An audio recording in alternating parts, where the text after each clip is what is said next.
आत्मा से मिलने के लिए हमारी योग विद्या में क्या क्या आता है? धारणा, ध्यान, समाधि। धारणा का मतलब क्या है? हमारे भीतर जितना भी सिस्टम जो बिखरा हुआ है उसको इकट्ठा करके अपने श्वासों पर लाना है। जब वो श्वासों पर आ जाएगा तो फिर उसके द्वारा ध्यान लगेगा। जैसे किसी चीज़ की धारणा की जाती है तो उसको जब धारणा हम करते हैं तो उसको अपने पास लाते हैं। इसी तरह इधर धारणा में हमने अपने आप को, हमारा जो मन है, हमारी जो बुद्धि है, हमारी जो इंद्रियां हैं, हमारा जो सिस्टम है, उसको एकाग्र भाव में लाना है। जब हम एकाग्र भाव में लाएंगे तो फिर ध्यान लगेगा, क्योंकि दुनिया का संसारिक काम भी करने के लिए ध्यान की ज़रूरत है। परमात्मा को मिलना है तो उसके लिए भी ध्यान की ज़रूरत है। संसार के ध्यान का अर्थ है जो हमने शारीरिक तौर पर काम करना है। मान लो आप खाना बना रहे हो, तो जब आप खाना बनाते वक्त ध्यान नहीं रखोगे तो रोटी ठीक नहीं बनेगी। इसी तरह से उधर से ध्यान हटाकर जब भजन में बैठना है, उधर से ध्यान हटाकर अपने आप में लगाना है। वो अपना आप क्या है? हमारे श्वास, क्योंकि श्वास हमारा जीवन है। अगर साह नहीं आओ तो छुट्टी हो जानी नहीं, ये तो वही नहीं ना, साह नहीं आवा तो आदमी मर जाता है ना। तो इस वास्ते श्वास आए और चलता रहे, उसी पर ध्यान देना है। फिर धीरे धीरे धीरे धीरे क्या होता है? हमारे श्वास जो है वो ठहर जाते हैं। जो हम श्वास लेते हैं ना, जब उस पर ध्यान करेंगे तो श्वास ठहर जाएंगे। जब श्वास ठहर जाएगा तो हमारा ध्यान लग जाएगा। जब ध्यान लग जाएगा तो हम संसार के माया जाल से हट के अपने आप में आ जाएंगे। और अपने आप में आएंगे तो हमारे अंदर तभी आएंगे ना जब हमारे अंदर विचार नहीं होगा। अगर विचार होगा तो अपने आप में हम कभी नहीं आ सकते हैं, क्योंकि विचार कभी इधर कभी उधर भटकेगा तो वो हमें अपने साथ घुमाएगा। तो इसलिए संसार में हर चीज़ की विधि है। संसार भौतिक स्तर पर संसार में और अध्यात्म स्तर पर परमात्मा से मिलने के लिए, और उसकी विधि है मंत्र और श्वास। तो मंत्र क्या है? ओम। ओम का मंत्र हमारे भीतर एक ठहराव, शांति लाता है, इसलिए उस मंत्र को करते हैं। तो इसका आज क्या नाम है इसका, बेटे का? अयांश। तो जैसे कि आज अयांश का जन्म दिवस है, 2 साल का हो जाएगा अब ये, 2 साल का। तो इसके 2 साल की जो जन्म दिवस है उसके उपलब्ध में हम ओम का उच्चारण करेंगे, ताकि वो मन को शांति, घर में शांति और वैसे भी पूरे विश्व में शांति आए। तो इस मेरे साथ करेंगे, सब बैठ जाइए आराम से। उसको भी क्या, उसके कहो ओम करो। ओ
साक्षात् परब्रह्म तस्मै श्री सतगुरुवे नमः।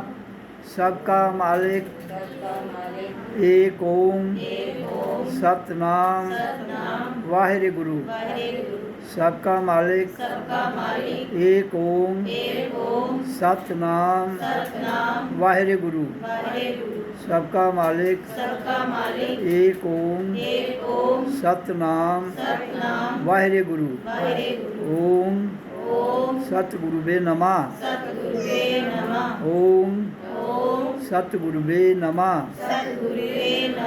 ओम सतगुरुवे नमः। ओम यम ब्रह्मा वरुण दुर्मरुतास्तु मेन्ति देवस्ते वैदर्शांगदक्कर्मोपनिषद गायन्ति यम सामगा ध्याना तद्गतिन मंचा पश्यन्ति यम योगिनम यस्यां सर्वगुणा देवाय तस्मै नमः।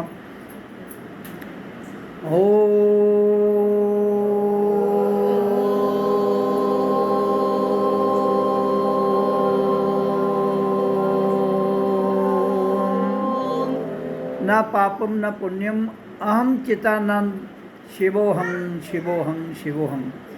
मेरे साथ साथ बोलिए, ना पापम ना पुण्य अहम चितानंद रूपम शिवोहम शिवोहम। ओ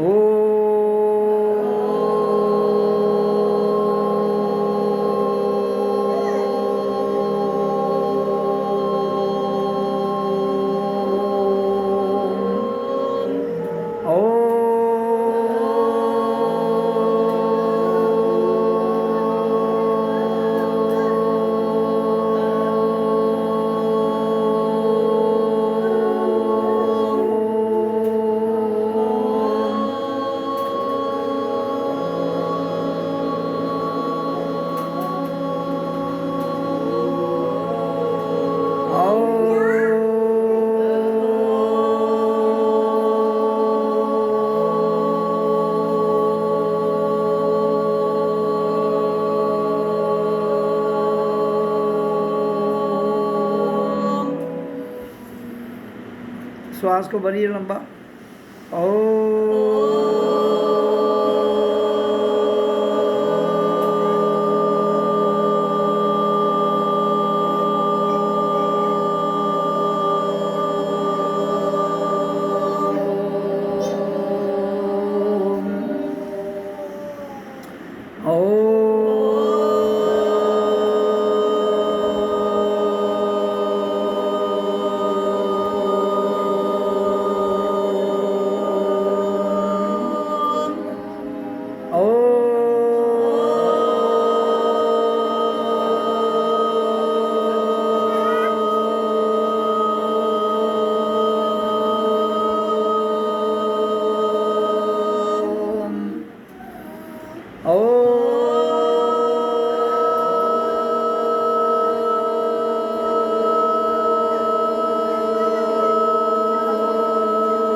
मैं सत्संग की चर्चा करूंगा, ध्यान से सुनिए। इस धरती पर हम सबको मानव देह मिला है। मानव देह का मतलब मानव का शरीर, नर हो या नारी हो। तो ये शरीर मिला किस लिए है, ये जानना बहुत ज़रूरी है। अगर हमें कोई चीज़ मिलती है तो किस लिए मिलती है हमें पता होना चाहिए। आप बाज़ार में जाते हो, कोई सामान खरीदते हो तो पैसे देते हो, तो जो चीज़ खरीदते हो आप देख कर लेते हो ना, पता है ना कि ये चीज़ मैं वही ले रहा हूँ, कुछ और नहीं ले रहा हूँ। तो बाहर की चीज़ों को पहचानने के लिए आपके पास क्या है, ये दो आंखें हैं। बाहर का किसी को देखना हो, सामान लेना हो, तो उसके लिए ये परमात्मा ने हमें प्रकृति में दो आंखें दी हैं देखने के लिए। तो अगर परमात्मा को मिलना है तो उसके लिए भी एक आंख दी है, इन दोनों के भीतर है वो यहाँ पर, जिसको थर्ड आई कहते हैं। तो परमात्मा को मिलना हो तो इसके द्वारा और श्वास। अब ये आंख बंद है, ये तो खुली है, अब जो बंद है ये बंद होंगी तो वो खुलेगी। तो इसलिए जब हम ध्यान में जाते हैं, जो मैंने कहा कि ध्यान में बैठो जाओ, तो ये आंख अपने आप बंद हो जाती है। लेकिन फिर भी हम अभ्यास के लिए कहते हैं कि इसको बंद कर लो। तो नहीं भी करेंगे तब भी जब हम धीरे धीरे अभ्यास करते करते अपनी श्वासों में लीन होते जाएंगे तो ये वाली खुल जाएगी, तो ये वाली बंद हो जाएगी अपने आप। जो चीज़ अपने आप घटित होती है उसको कहते हैं परमात्मा के द्वारा घटित हो रही है। जो चीज़ इन आँखों के द्वारा घटित होती है, इन कानों से घटित होती है, मुंह से घटित होती है, वो प्रकृति है। जहाँ दो ताकतें वास करती हैं संसार में, एक है द्वैत, एक है अद्वैत। द्वैत हो गया दूसरा, अद्वैत हो गया ना दूसरा ना पहला ना तीसरा, जिसमें कुछ भी नहीं, शून्य है। तो इसलिए अगर हमें जीवन के रहते हुए इस बात का ज्ञान ना हुआ कि मैं कौन हूँ, जीवन तो गुजर जाएगा, समय तो किसी का इंतजार करता नहीं है। तो धीरे धीरे पहले बचपन है, फिर उसके बाद थोड़ी बड़ी अवस्था है, उसके बाद और बड़ी है, फिर एक दिन आता है शरीर का अंत हो। अंत होने में समय नहीं लगता है, लेकिन परमात्मा को जानने में समय लगता है। देखिए, सर्वप्रथम अगर हम ये नहीं जान पाए जीवन के रहते हुए कि हम कौन हैं, आपको तो यही पता है कि जो आपको कोई पूछेगा कौन है, जो आपका नाम रखा गया वो ही बताओगे ना। जो घर वालों ने रखा है वो तो तुम्हारे शरीर की पहचान है। आपको घर वाले कैसे पहचानते हैं? ये चेहरा, इसके अलावा क्या पहचान है किसी की? तो ये चेहरा जो है ये संसार की पहचान है। ये जो चेहरा हम सबको मिला है ये वाला, इसे संसार की पहचान की जाती है। तो ये पहचान है, ये आप नहीं है। शरीर एक पहचान है, आप शरीर नहीं हैं। तो जब हम शरीर नहीं हैं तो फिर क्या है? शरीर किससे चल रहा है? श्वासों से। अगर हम शरीर होते तो शरीर को किसी, जो स्वज में सब कुछ है, वो अब सूर्य है, वो स्वज में है, प्रकृति में सब कुछ, तो वो चल रहा है जब से दुनिया बनी है। तो शरीर तो तुम्हारा कई बार बना, कई बार बिगड़ा, कई बार बना, कई बार बिगड़ा। तो इसलिए जो हमारा अपना है वो क्या है? शरीर के लिए श्वास जरूरी है, और श्वास कहाँ तक है? जहाँ से 10 किलोमीटर हाइट के बाद आपकी श्वास भी ऑक्सीजन के बिना हो जाएगी, वो ऊपर जाओगे तो मर जाएगा आदमी। 10 किलोमीटर के ऊपर जाएगा वो बचेगा नहीं। तो फिर हम श्वास भी नहीं है तो आवाज़ भी तो बंद हो जाती है, फिर हम आवाज़ भी नहीं है। तो अगर आवाज़ नहीं है तो फिर मंत्र भी नहीं है। मंत्र का मतलब क्या होता है? जो आवाज़ तरंगे पैदा करे, vibrations, the sound which creates vibration. ऐसी ध्वनि जो तरंगे उत्पन्न करे उसको आवाज़ कहते हैं। जैसे ओम, या किसी का नाम राम, किसी का नाम कृष्ण, किसी का नाम राधा,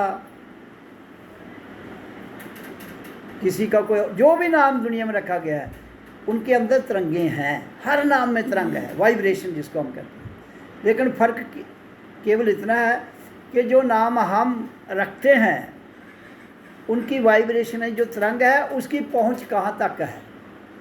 अब ओम जो है ये सबसे पावरफुल तरंग है।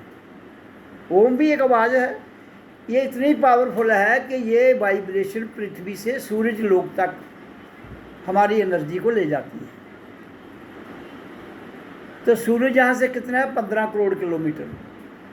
तो इसका अर्थ क्या हुआ, ये हमारी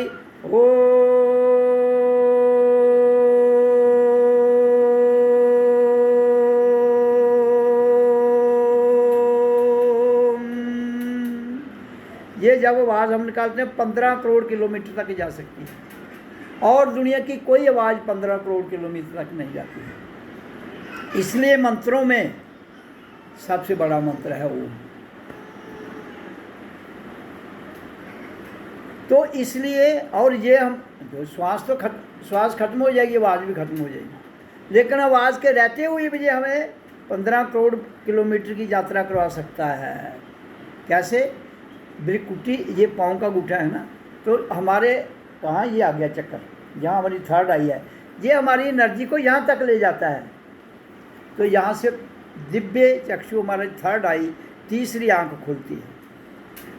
जब तीसरी आंख खुलती है तो ये आंखें बंद हो जाती हैं। जब ये आंखें बंद हो जाती हैं तो फिर वो परमात्मा की थर्ड आई खुल जाती है। वहाँ से हमारे भीतर एक ऐसी अलौकिक दुनिया का रास्ता खुल जाता है जो हमें अल्टीमेट कहाँ ले जाता है, परमात्मा के साथ मिला देता है। और परमात्मा है क्या, विच हैज़ नो वेट, जिसका कोई बोझ नहीं है, विच ऑक्यूपाई नो स्पेस, जो जगह भी नहीं घेरती है, और and which is omni present, और जो हर जगह व्यापक है।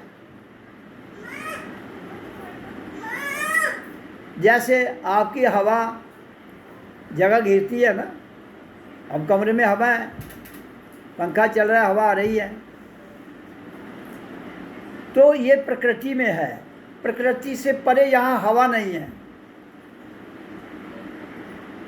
वहाँ भी है, वो प्रकृति में है, वहाँ भी है, लेकिन इंसान के अंदर वो इसके नीचे नहीं है, इसके ऊपर है। यहाँ गेट उसका जहाँ से खुल जाता है, लेकिन अल्टीमेट उसका वास कहाँ है, यहाँ। परमात्मा का वास कहाँ है, यहाँ। तो ये हमारे पास जब उसका यहाँ से गेट खुल गया तो हमारी यात्रा ऊपर को शुरू हो जाएगी। फिर हम जब ध्यान में बैठते हैं, मुंह में करते हैं, तो हमारी जो श्वास क्रिया है वो रुकना शुरू हो जाएगी। धीरे धीरे धीरे उसकी हम 1 मिनट में 14 से 18 सांस लेते हैं, फिर वो श्वास कम होना शुरू हो जाएंगी, और एक समय आएगा जब आपका ध्यान एक श्वास रह जाएगी, आपका ध्यान लग जाएगा, और फिर वो एक भी टूट जाएगा, फिर आपका श्वास भी बंद। जब श्वास बंद हो जाएगा, आपकी हार्ट बीटिंग बंद हो जाएगी, तो उस वक्त इंसान की मृत्यु हो जाती है जीते जी। जब तक आपकी जीते जी मृत्यु नहीं होगी, ये एक ध्यान की विधि है। फिर क्या होता है, जब वो ऐसा हो जाता है तो हम एक ध्यान की महासमाधि में चले जाते हैं। तो उस वक्त हम इस दुनिया से बिल्कुल टोटली कट चुके होते हैं। तभी मैं कहता हूँ कि ध्यान वक्त किसी को डिस्टर्ब नहीं करना चाहिए। इसलिए ध्यान रात को लगाओ, जब सब सो गए होते हैं। फ़ोन को बंद कर लो और एकांत में ध्यान लगाओ। क्यों कि आप जब बैठते हैं ध्यान में, धीरे धीरे श्वास क्रिया थमती जाएगी। ये एक दिन में नहीं होगा, होगा एक ही क्षण, लेकिन एक क्षण में ही हो जाएगा, लेकिन लगेगी, हो सकता है जन्म भी लग जाए आपको। वो डिपेंड करता है आपके कर्मों पर, आपके थैले में क्या क्या भरा हुआ है और कितना भरा हुआ है। तो थैला खाली करना है। जब वो थैला खाली हो जाएगा तो आपका ध्यान लग जाएगा। अगर बोझ उठाकर चलें आप तो दिक्कत आती है ना, अगर बिना बोझ के चलें तो कोई दिक्कत नहीं, आराम से चलते हैं आप। तो ये आपने अपने भीतर सूक्ष्म में कर्मों का थैला उठाया हुआ है, और जो कर्मों का थैला सूक्ष्म में उठाया हुआ है वो ऐसे तो निकलेगा नहीं। स्थूल में कोई चीज़ आपके अगर जेब में है तो उसको तो निकाल के फेंक सकते हो, लेकिन जो सूक्ष्म में है उसके कैसे फेंकोगे। आप विचार हैं हमारे अंदर मन में, वो तो सूक्ष्म में है, इसलिए उनको सूक्ष्म के द्वारा ही निकाला जाएगा। तो जब हम भजन करते हैं, मेडिटेशन में बैठते हैं, हमारे अंदर सूक्ष्म स्थिति आती है और फिर सूक्ष्म के बाद चेतन अवस्था आती है। तो चेतन अवस्था उसे अपने भीतर भस्म कर लेती है। जब वो भस्म हो जाते हैं तो हम खाली हो जाते हैं, और जब हम खाली हो जाते हैं तो हमारा राब्ता अपने आप से जुड़ जाता है, और अपने आप से जुड़ने का नाम ही परमात्मा है। दूसरे से जुड़ने का नाम संसार है। दूसरों से जुड़ने का नाम संसार है। उसको क्या कहते हैं? द्वैत, दो, अद्वैत, ना एक ना दो, शून्य। तो सत्संग का अर्थ है कि हमें विचार शून्य होना है। अगर विचार शून्य ना हो पाए तो बंधुओं फिर सूक्ष्म में थैला भरा रहेगा। जब सूक्ष्म में थैला भरा रहेगा तो दिक्कत आएगी, वो ज़्यादा दिक्कत करता है। अब जो चीज़ हमें सामने दिखे उसके उठा के फेंक सकते हैं, लेकिन सूक्ष्म में जो अंदर घुस जाएगा उसके कैसे फेंकोगे? वो नहीं निकलेगी और इतना परेशान करेगी जिसका कोई हिसाब नहीं है। तो इसलिए हमें हर वक्त कोई भी काम करने से पहले, बोलने से पहले, किसी पर कोई एक्शन करने से पहले बड़ा सतर्क रहना चाहिए। क्यों? कि जिसके साथ आप सतर्क नहीं रह रहे हो, संसार उसका तो ध्यान लगे। एक संसार का आदमी है, उसके साथ बहस करोगे तो उसको तो कोई फर्क नहीं पड़ेगा, आपको दिक्कत हो जाएगी। इसलिए ये जो भजन का रास्ता है ये सूक्ष्म है।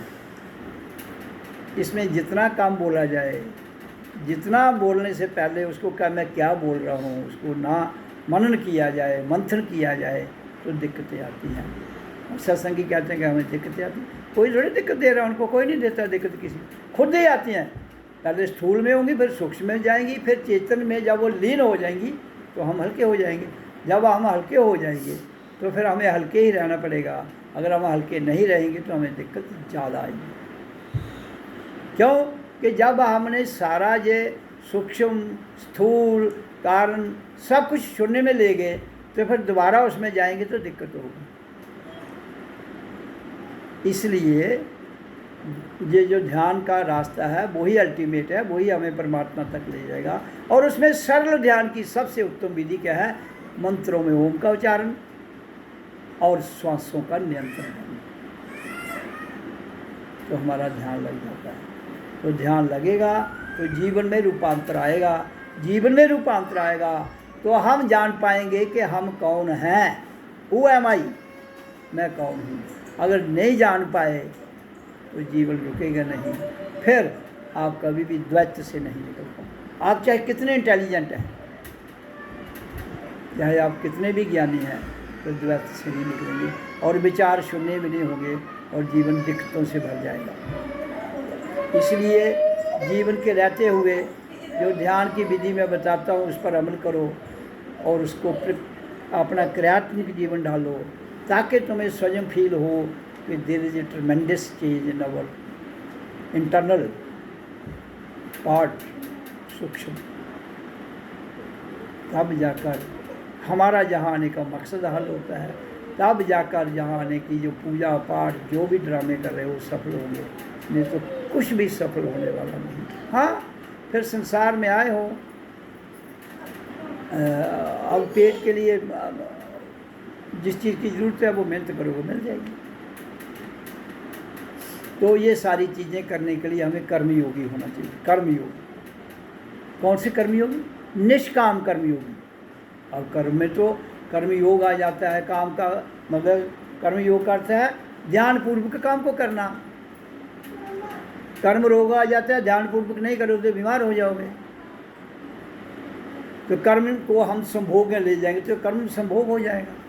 तो उसमें किस में जाना है? जितने भी कर्म है, कर्म योग, कर्म रोग, कर्म भोग, इससे परे है निष्काम कर्म योग। जब तक निष्काम कर्म योग में नहीं जाएंगे आप, तब तक आप रियलाइजेशन नहीं कर सकते हो, फिर ज्ञान भी नहीं आएगा। हाँ, संसार का ज्ञान आ जाएगा, किताबों का ज्ञान आ जाएगा, अपने भीतर का ज्ञान नहीं आएगा। अगर आपको हमें अपने भीतर का ज्ञान नहीं आया तो बाहर का ज्ञान तो बाहर ही लूटा जाएगा। वो कैसे लूटा जाता है? आपने कहीं काम किया, वहाँ आपको उसके पैसे मिल गए, बस खत्म। तो जो ज्ञान आपको अंदर से आना था, जो पूरी दुनिया की दौलत लुटाने के बाद भी नहीं मिलता है, पूरी दुनिया की दौलत भी दे दो, अगर आंतरिक ज्ञान परमात्मा का ज्ञान जाना जाए तो मैं कहता हूँ वो दौलत दे देनी चाहिए। जो मेरा अपना जीवन का अनुभव है मैं उसकी बात कर रहा हूँ। तो इसलिए जब तक हमें आत्मज्ञान ना आए और आत्मज्ञान के लिए हमें कुछ भी देना पड़े, संत महापुरुषों ने कहा है कि शीश दिए गुरु मिल जाए, तो शीश भी दिया हुआ काम है। कहता है शीश देने से अगर गुरु से मुलाकात हो जाए तो कहता है शीश दिया हुआ भी काम। तो उसका अर्थ ये नहीं कि गुरु को इसी से शीश, परमात्मा शीश थोड़ी मांग रहा है किसी का, नहीं। क्योंकि इंसान संसार में फंसा हुआ, उसको तो सबसे प्यारा अपना आप शरीर ही है ना। मौत से तो हर कोई डरता है, यहाँ तो हर कोई मौत से डरता है ना। तो इसलिए कहता है कि जो सबसे चीज़ ज़्यादा प्यारी है, तो अगर उसको भी दे सकता है तो उसके लिए वो भी दे दे, वो अगर तेरे को मिल जाए। तभी कहा है कि इसको पाने के लिए हमें जीते जी मरना पड़ेगा, जब तक मृत्यु घटित नहीं होती है। जिसकी मैंने विधि आपको बताई, ये कैसे घटित होती है। जैसे ही मैंने कहा कि जीव जो ऊर्जा है हमारी, जीव ऊर्जा जहाँ से ऊपर को जाते जाते यहाँ आती है, तो यहाँ से यहाँ फिर यहाँ, तो ये नीचे का जितना भी हमारा भाग है वो डेड हो जाता है। ये अभी कल परसों मैं पढ़ रहा था, टाइम्स ऑफ इंडिया की न्यूज़ थी एक, उसमें लिखा था आत्मा कैसे निकलती है। साइंसदान आत्मा को नहीं मानते हैं, लेकिन हम तो उसको प्रैक्टिकल बताते हैं। और जो मैंने वर्णन किया हुआ है अपने वाणी में, वो उस डॉक्टर ने, वो अमेरिका का डॉक्टर है एमरहफ, वो एंथीसीजिया का डॉक्टर है। तो एंथीसीजिया क्या कहते हैं? जब किसी का ऑपरेशन करना हो तो उसको बेहोश किया जाता है। तो वो डॉक्टर ने अपना वो प्रैक्टिकल किया अपने हॉस्पिटल में। उसने कहा कि हमने अपने क्लिनिक जो इनका होता है डॉक्टरों का, वहाँ 7 लोग ऐसे मरीज़ लाएंगे जो वेंटिलेटर पर थे। वेंटिलेटर का अर्थ क्या है? वो ऑक्सीजन से ज़िंदा है, जो नकली ऑक्सीजन दी जाती है उससे ज़िंदा है। अगर वो एक दम हटा दो तो उसी वक्त आदमी मर जाए।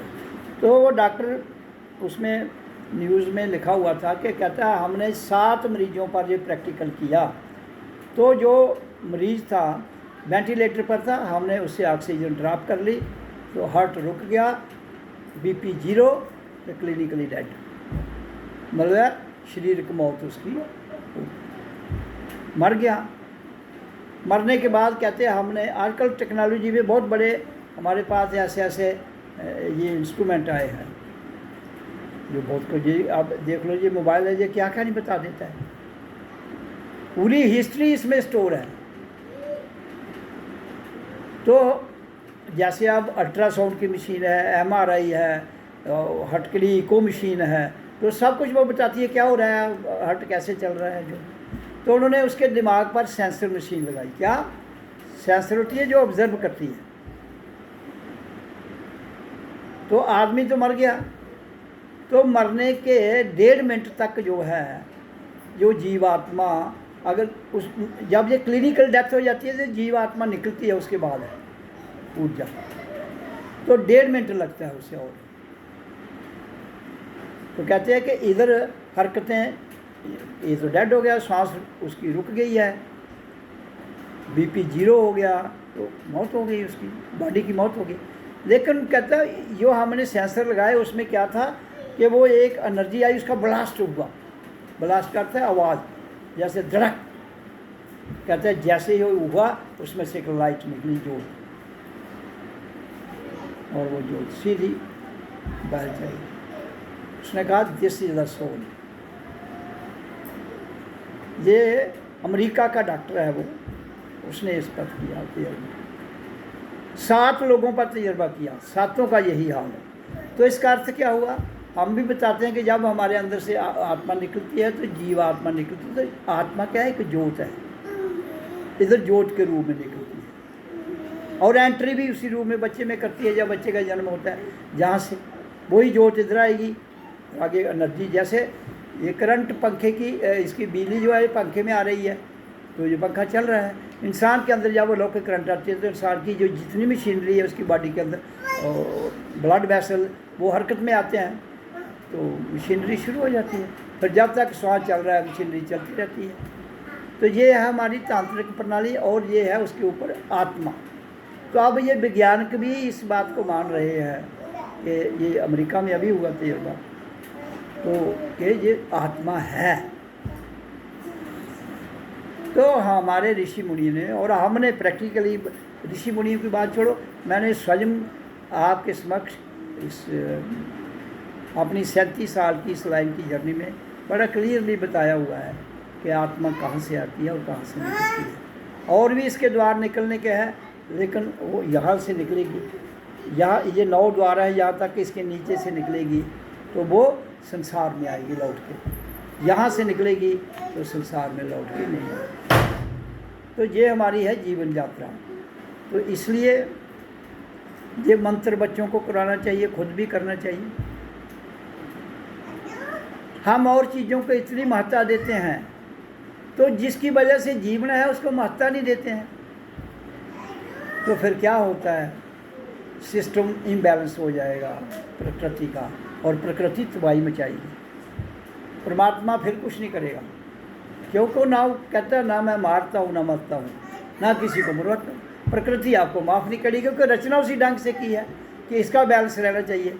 अब 2 तराजू, एक तराजू लिया, उसके 2 पलड़े हैं, दोनों पलड़ों में समान बराबर होगा तो वो बैलेंस रहेगा। अगर एक पलड़ा भारी हो गया है, कम हो गया, कहता 10% पलड़ा ऊपर नीचे हो जाए तो दिक्कत नहीं है। जब तुम्हारा 90% इधर उठा है, एक इधर जा रहा है, तो फिर तो धड़ाम होगा। इसलिए ये छोटी छोटी बातें जो है दुनिया की, ये कर्म कांड, ये प्रथाएँ, ये चल रही हैं, ये चल रही हैं अपने ढंग से। हमने इनसे निकल के अपने आप को जानना है। लेकिन आज का बुद्धिजीवी, आज का बुद्धिवादी स्वाय झगड़े के, स्वाय अपने तर्क वितर्क के कुछ नहीं आपको देगा, उल्टा तुम्हें घुमा जाएगा। आप 10 दिन भजन करोगे तो आपके अंदर एक ट्रांसफॉर्मेशन होगी, आपको अपने आप में लगता है कि मैं स्वतंत्र हूँ, याद हूँ। तो जो समाज की प्रथाएँ होगी वो आप नहीं करोगे। अच्छा, आप नहीं आप नहीं कर रहे हो, क्यों नहीं कर रहे हो? फिर क्यों का जवाब पूछेगी, जबकि उनको खुद को पूछना चाहिए हम क्यों नहीं जान रहे हम कौन हैं। क्यों? कि वो बुद्धिजीवी और बुद्धिवादी उसमें फंस चुके हैं। बुद्धिवादी हो गया कौन? भेड़। तो बुद्धिजीवी हो गया गडरिया। भेड़ों का मालिक कौन होता है? गडरिया। तो बुद्धिजीवी लोग गडरिए हैं और ये जो इंसान है उसको भेड़ों का रूप दे दिया, क्योंकि बुद्धिवादी। लड़ाई कराना हो, झगड़ा कराना हो, जो धर्म के ठेकेदार हैं उनको बहकाते हैं। 10-15 किसी की देखो देश में गाड़ियाँ फूकी जा रही हैं, लोगों को मकान फूके जा रहे हैं। तो ये किसका काम है? बुद्धिवादी और बुद्धिजीवी लोगों का, जो राज कर रहे हैं। और बुद्धिवादी भेड़ को, एक भेड़ को कुएं में डालो मरेगी, बाकी भी उधर ही जाएंगी। फिर क्यों ये जो बुद्धिवादी लोग हैं ये पूछते थोड़े ना, हिंदुओं कहेंगे भाई हिंदुओं को तो मार रहे हैं, हिंदुओं के मंदिर गए, मुसलमानों के लीडर कहते हैं आपकी मस्जिदें ढा रहे हैं, क्रिश्चियनों को है आपके गिरजाघरों को खतरा है।